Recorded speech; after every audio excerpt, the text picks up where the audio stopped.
हाँ,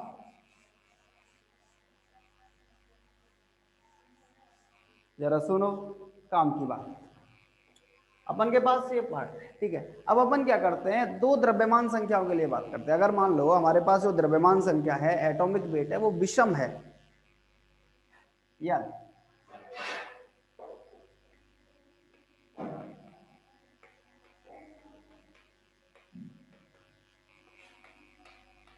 द्रव्यमान संख्या कैसी है, विषम, ठीक है। इसका मतलब एपी का वैल्यू तो हो गया, एक तो ये बात सच है। इसका मतलब ये है कि अगर ए का वैल्यू विषम है, ए के विषम होने की कंडीशन में दो चीजें बनती है, या तो एन सम जेड विषम, या फिर जेड सम एन विषम। ये दो ही चीजें तो होंगी। अगर मान लो ए का वैल्यू विषम है तो उसमें दो कंडीशन होगी, या तो एन सम होगा, जेड विषम होगा, या अपन क्या करते हैं, अपन एम ए जेड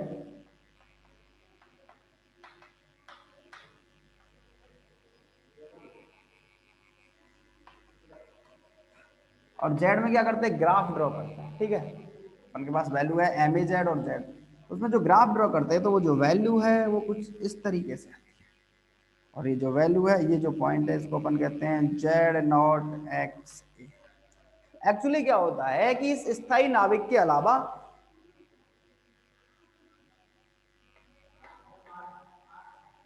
अपन उन सारे नाविक के बारे में बात करते हैं जिसके लिए ए सेम हो, मीन्स समभारिक। जैसे कहें ए के लिए समभारिक नाविकों की स्थिति। देखो, अगर ए तो सबका सेम हो लेकिन जेड तो अलग अलग हो सकता है, ये तो प्रॉब्लम है। अगर जेड का वैल्यू अलग अलग है तो क्या होता है, ये जो पार्टिकल हैं, कुछ पार्टिकल तो इधर से बीटा डिके करते हैं और क्या करते हैं, स्टेबिलिटी को आना चाहते हैं। कुछ पार्टिकल इधर से बीटा डिके करते हैं, स्टेबिलिटी को आना चाहते हैं। देखो, इस पार्ट में क्या हो रहा है, जेड का वैल्यू बढ़ता है और जेड का वैल्यू बढ़ने पर हमेशा बीटा माइनस डिके होता है। ये अपन पढ़ेंगे आगे सेकेंड यूनिट में, जब रेडियो एक्टिव डिके पढ़ेंगे तो अपन को पता चलेगा कि अगर किसी पार्टिकल से बीटा पार्टिकल डिके होता है तो इसका मीनिंग ये है कि उसका एटॉमिक नंबर इंक्रीज हो। ठीक, चलो इधर से ये जो पार्ट है, जेड का वैल्यू कम होना चाहिए। जेड का वैल्यू कम होगा तो बीटा प्लस का डिके होगा। क्या होना चाहिए, बीटा प्लस डिके। इसके अलावा एक और वर्ड आएगा उसमें, इलेक्ट्रॉन कैप्चर। या तो बीटा प्लस डिके हो या इलेक्ट्रॉन कैप्चर हो, इन दोनों ही कंडीशंस में क्या होता है, दोनों ही कंडीशंस में जेड का वैल्यू कम होता है। तो सारे के सारे जो संभारिक ए हैं, मीन्स जिनके लिए ए का वैल्यू क्या है, एक जैसा है, उनके लिए अपन एन के मान में अगर चेंज करें या फिर अपन कहें कि वो स्टेबिलिटी को प्राप्त करना चाहते हैं, स्थायी नाभिक को प्राप्त करना चाहते हैं, तो इधर से तो क्या होगा, बीटा माइनस 6, और इधर से क्या होगा, बीटा प्लस या फिर इलेक्ट्रॉन कैप्चर। ये दो कंडीशंस किसके बारे में बात करेंगे, ये दोनों कंडीशंस हमें स्थायी जेड की तरफ लाने के लिए मूव करेंगी। कब, यदि द्रव्यमान संख्या कैसी है, विषम है। ठीक है, चलो अपन ने उसको मान लिया ये जेड नॉट एक्स है। अपन इसके लिए अगर इक्वेशन लिखना चाहें, आओ जरा, चूंकि एम ए जेड नॉट, अपन किसके लिए बात कर रहे हैं, स्थायी नाभिक के लिए, वैल्यू क्या होगा, alpha A plus beta Z naught plus gamma Z naught square. ए उसके लिए विषम है, इसलिए एपी का वैल्यू तो हमने जीरो कर ही दिया उसके लिए। ठीक है, चलो अपन बीटा का वैल्यू रख लेते हैं, क्योंकि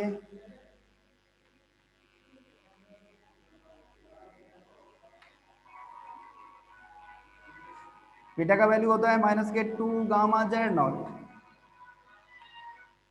क्योंकि अपने पास जेड नॉट इक्वल टू होता है ना minus beta upon 2 gamma.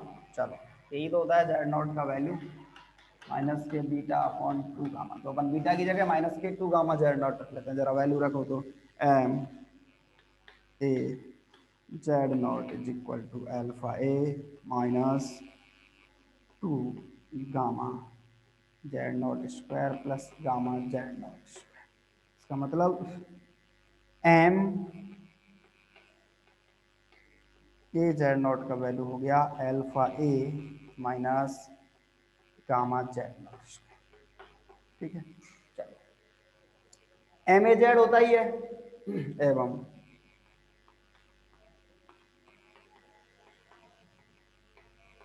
M A Z का वैल्यू अगर विषम ए के लिए बात करोगे तो क्या होगा, alpha A plus beta Z plus gamma Z square. अपन क्या चाहते हैं, अपन इन दोनों के द्रव्यमानों का अंतर चाहते हैं। आओ जरा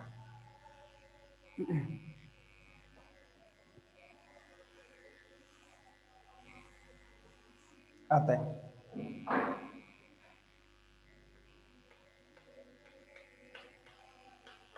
दोनों स्थितियों में द्रव्यमान अंतर, भाई द्रव्यमान का अंतर तो होगा क्योंकि जो जेड नॉट है वो क्या है, वो उसका द्रव्यमान सबसे कम है, सबसे स्टेबल न्यूक्लियाई है, ये हमने बोला है। ठीक है, जेड नॉट क्या है, सबसे स्टेबल न्यूक्लियाई है। जरा आओ इधर, M A Z minus M A Z naught is equal to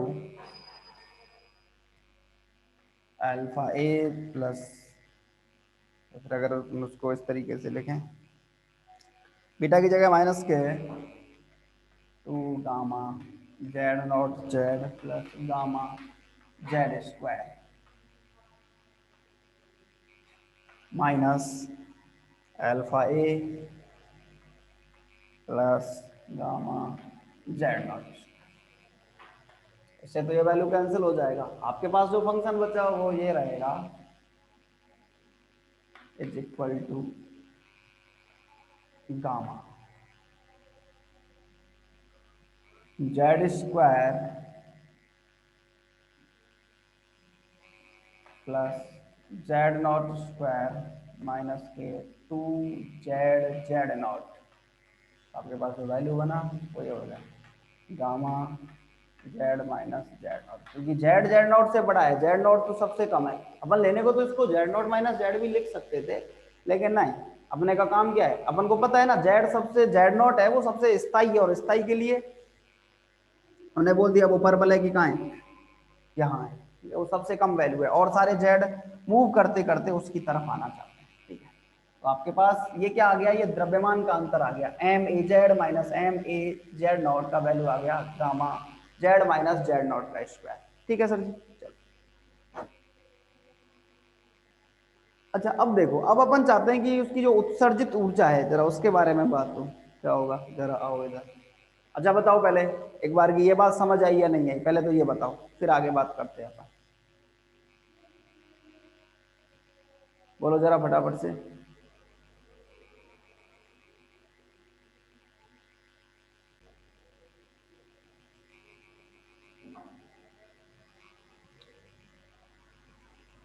अच्छा देखो, एक और काम समझिए, अपन ने बोल रहे हैं बीटा डिके होता है।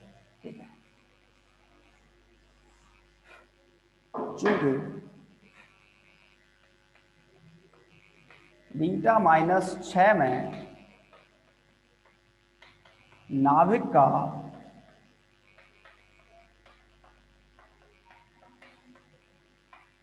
परमाणु क्रमांक एक बढ़ जाता है, जब बीटा माइनस डिके होता है तो नाभिक का परमाणु क्रमांक क्या हो जाता है, एक बढ़ जाएगा। इसका मतलब अगर उसके रिलेटेड एनर्जी चाहिए, क्यू बीटा माइनस का वैल्यू चाहिए, तो M A Z minus M Z plus 1 A, चलो वैल्यू रख लो जरा, एम ए जेड का value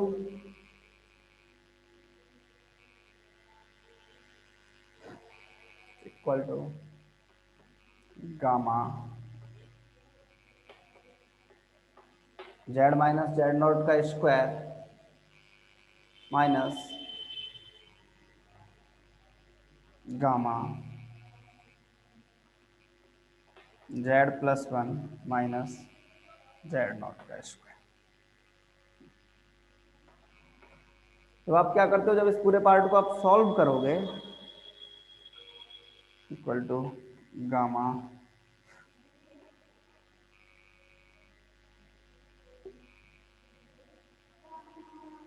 z² plus z0² minus के 2z0 माइनस के गामा z+1 का स्क्वायर प्लस z0 का स्क्वायर माइनस के 2 z+1 z0। जब इस पूरे पार्ट को सॉल्व किया जाएगा तो इसके पास एक वैल्यू आएगा, आपके पास एक टर्म बनेगी 2 gamma z0 minus z+1। Actually अपन ने क्या किया, देखो एम ए जेड का वैल्यू चाहिए, इस पार्ट को इसके साथ मूव करा दो। फिर अपन इसको इस तरीके से लिख सकते हैं क्यू बी माइनस या beta minus is equal to M A Z है, एम ए जेड का वैल्यू क्या होगा, ऐसे लिखें तो ज़्यादा लिखें, M A Z is equal to gamma Z minus Z naught का square plus M A Z naught. ठीक है, अच्छा अगर आपको एम ए z+1 का वैल्यू चाहिए तो गामा z+1 माइनस z0 का स्क्वायर प्लस के एम ए z0। माइनस करोगे तो ये टर्म तो दोनों में से कैंसिल हो जाएगी, आपके पास एक टर्मिनोलॉजी बचेगी, गामा z माइनस z0 का स्क्वायर माइनस के गामा z+1 माइनस z0 का स्क्वायर। ठीक है, ये z+1 है। क्यों कह रहे हैं अपन z+1, क्यों, क्योंकि बीटा माइनस से क्या होता है, एक पार्ट कम हो जाता है या परमाणु क्रमांक एक से बढ़ जाएगा, तो gamma z² plus z0² minus 2 gamma z। Solve करोगे तो आपके पास 2 gamma z0 minus z plus half. अच्छा एक कंडीशन ये भी है इसमें, एवं क्यू बीटा प्लस, उस कंडीशन में क्या होता है, बीटा प्लस की कंडीशन में z का मान कम होता है, 2 gamma z minus z0 minus के हाफ। ये मेरे पास दो वैल्यू आ गए, ये हो गया क्यू बीटा माइनस। अगर इलेक्ट्रॉन या अगर कहें कि बीटा माइनस डिके होता है तो क्या कंडीशन बनती है, और बीटा प्लस डिके होता है या इलेक्ट्रॉन का प्रग्रहण होता है तो क्या कंडीशन बनती है, ये दोनों ही स्थितियों में एनर्जी का वैल्यू है। ठीक है, चलो जरा देखो एक बार की, फिर अपन आगे बात करते हैं इसके बारे में।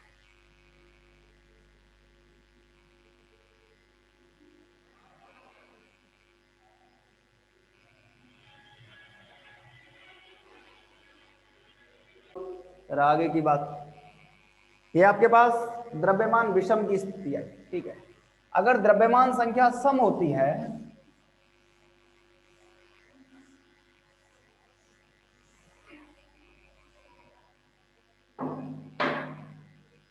या दूसरी कंडीशन,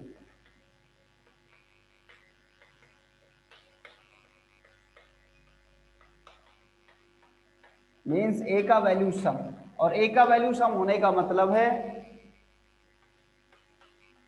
जेड और एन दोनों सम, या फिर जेड और एन दोनों विषम, या तो दोनों ऑड नंबर है या दोनों इवन नंबर है, दोनों ही कंडीशन में क्या होगा, ए का वैल्यू सम रहेगा। ठीक, अब वो कहता है कि जब सम सम की स्थिति होती है तो उस कंडीशन में न्यूक्लियस की जो ऊर्जा है वो ऋणात्मक होती है, क्योंकि पेयरिंग होता है, और जेड एन के विषम की कंडीशन में नाभिक की जो ऊर्जा है, न्यूक्लियस की जो ऊर्जा है वो कैसी होती है, धनात्मक होती है।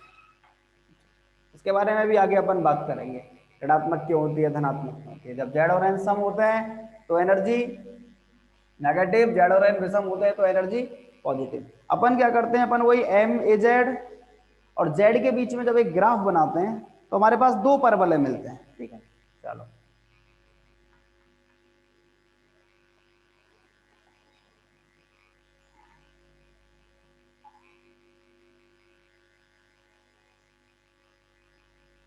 अगर अपन नियत ए का मतलब समभारिक स्थिति में, अब इस समभारिक स्थिति में क्या होगा, सम सम वाले पार्टी मिलेंगे, विषम विषम वाले पार्टी मिलेंगे, ठीक है।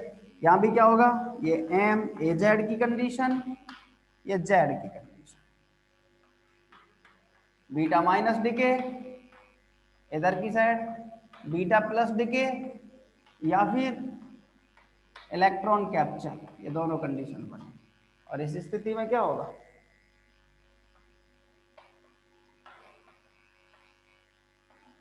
M Z not a. ये द्रव्यमान संख्या के सम होने की स्थिति में दो परवलय मिलते हैं। ये जो नीचे वाला परवलय है ये सम और सम की स्थिति का मिलता है, आगे इसके बारे में डिटेल्ड में बात करें। और ये